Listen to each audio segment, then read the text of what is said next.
Baik, pada video kali ini kita akan membahas bagaimana cara mencatat hutang dari pelanggan ya. Hal ini sangat penting tentunya. Jangan sampai utang-utang dari pelanggan teman-teman itu tidak tercatat dengan baik ya. Untuk utang pelanggan sendiri, teman-teman bisa catat dari pelanggan-pelanggan yang sudah terdaftar di sini ya. Yang ini biasanya dibuat dari transaksi di depan, atau teman-teman bisa buat baru ya. Di sini ada piutang pelanggan. Ini ada macam-macam ya.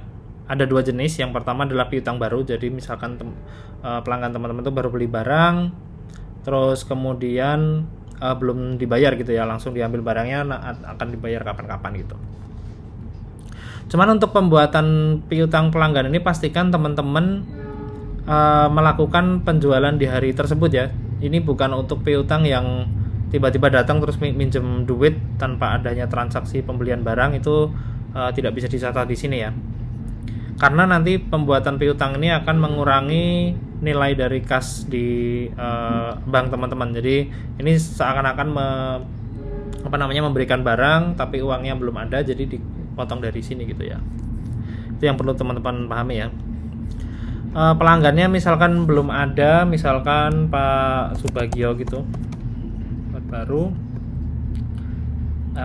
piutang usaha, misalkan kita pinjam, jadi ini harus sama dengan akun pembelian. Jadi misalkan di kasir itu teman-teman membuat pembelian barang yang menggunakan menggunakan kas kecil, maka di akun piutang ini juga harus menggunakan kas kecil gitu, biar konsisten.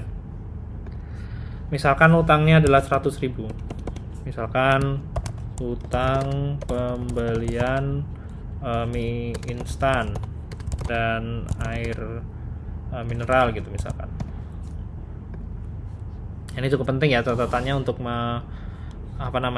melihat sebagaimana kronologinya gitu ya. Oke, jika sudah si Pak Bagio ini sudah ingin melakukan pembayaran, teman-teman langsung aja buka di pembayaran. Cuman misalkan pembayarannya tuh belum pengen langsung lunas gitu, jadi beliau hanya baru punya duit misalkan 40.000 gitu. Misalkan ini juga penting, misalkan pembayaran saat bertemu di jalan gitu, atau mungkin di kondangan gitu misalkan. Dan ini juga sangat penting ya. Nanti misalkan bukti ke Pak Bagio, misalkan lupa bayar atau belum gitu ya, kita kan bisa melihat historinya seperti apa. Dari piutang ini tentunya teman-teman bisa lihat ya, total piutang berapa, yang udah dibayar berapa, sisanya berapa. Atau nanti kalau ada banyak yang utang, teman-teman bisa lihat di bagian ringkasan ini.